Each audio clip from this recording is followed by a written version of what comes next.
There are a lot of coaching stories talk about analytics and that the coach has to be open to analytics in his interview. Do you think this is a big part of this hiring process? Who will accept analytics? Or Well, it's one thing to accept it. It felt like Mike McCarthy, and I don't want to use the word desperate, but I think he realized if I'm going to get back in, I think I got to be a little bit more welcoming with analytics. And to what degree, I don't know. Because Ron Rivera strikes me as a guy who's not into analytics. I don't know how much Belichick's into analytics or Josh McDaniels is into analytics, but it feels like, that you better be in before you're left behind. And we're looking at analytics in basketball and the role that analytics plays there, the analytics in baseball. So it's happening with the NFL. It should happen with the NFL. The question is, how much of the analytics do you buy into and say that's what's going to guide us, in dark times? Yeah, McLovin. The Ravens are supposed to be a huge analytics team, like at the forefront, and that's why they found Lamar Jackson to some extent. Yeah, Paulie. One thing I don't understand about analytics in the NFL, I guess same as baseball, if a certain team, let's say the Browns have analytics of what they should do on third down, wouldn't the team that they're facing have the exact same analytics about the Browns on what they should do on third down? If you have a good analytics department. You'd think they would cancel each other out. Like the odds are, let's say the Browns analytics tell them that never do anything but quarterback sneak on 4th and 1 because the analytics say everything else is bad. Now the other team should know that that's all they're going to do and can load up. But we only hear about offensive numbers when it comes to analytics.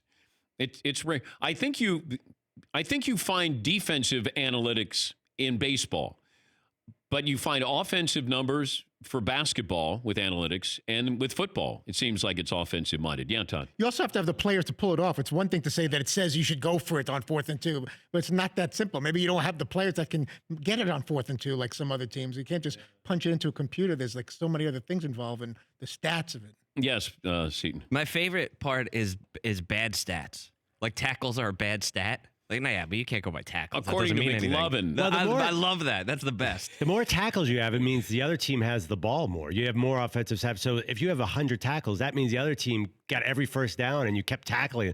It doesn't say if it's a 1-yard tackle or an 8-yard tackle. So it's a terrible stat. You know what? I'm going to guess the Buffalo Bills would like to have one more tackle than they had in that game against the Texans. Well, that would have been a sack.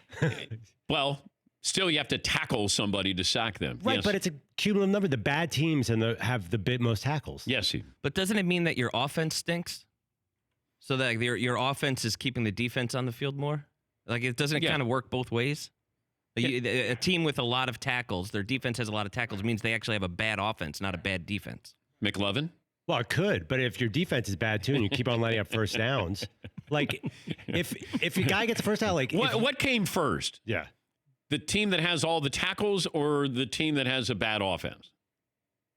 Well, it could be either. It could whatever reason, usually time of possession, but bad defense will definitely lead to a lot of tackles. Yes, the other team will never get off the field. Okay, how about this stat? Leading the league in passing yardage. Is that a quality stat? Well, I think it used to be that meant you were behind, so you threw the ball more. Now it feels like if you're throwing the ball, then you're kind of dictating the flow of the game. Yeah, Paul. Can you guess who led the NFL in passing yardage this year?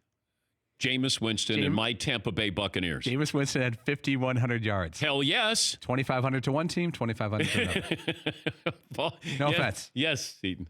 But if you have a lot of tackles on your team, wouldn't you would have, if the team you would be tackling less, actually. If you had a bad defense, you would be tackling people less. That's why your defense is bad. So people would be going down the field and scoring more because you can't tackle anybody. That's why your defense is bad because you can't tackle anyone. Okay, McLovin, would you? Damn, my head exploded there. So you have the 85 Bears. No, No, you have a great defense.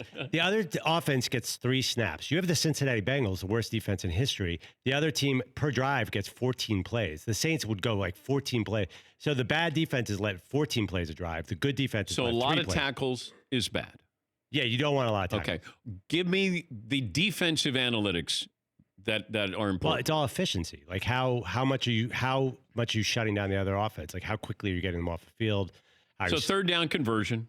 Now that is become, according to you know who Warren Sharp is, like the right. Apparently, third down is the most overrated stat, and I'll tell you why. Because it doesn't tell you what the team did on first and second down. So 3rd and 1, if you have a lot of third downs, you're already in trouble because you have to get the first down on first and second. And so a lot of teams. Wait. Yeah. Wait. So third down is a very. That didn't clear anything up for me. Third down is almost a useless stat in its own. Third down conversion, though. Right, but do you know if you're facing a lot of 3rd and 8s or a lot of 3rd and 1? It doesn't matter. Did you convert? It does matter because a 3rd and 8 is way harder to convert. But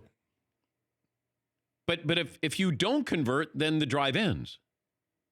Right, it does, but it's just it's a deceiving stat. It doesn't tell you much because you don't know what they did on first and second. I'd like to apologize to the audience. I cannot give you those last 5 minutes back.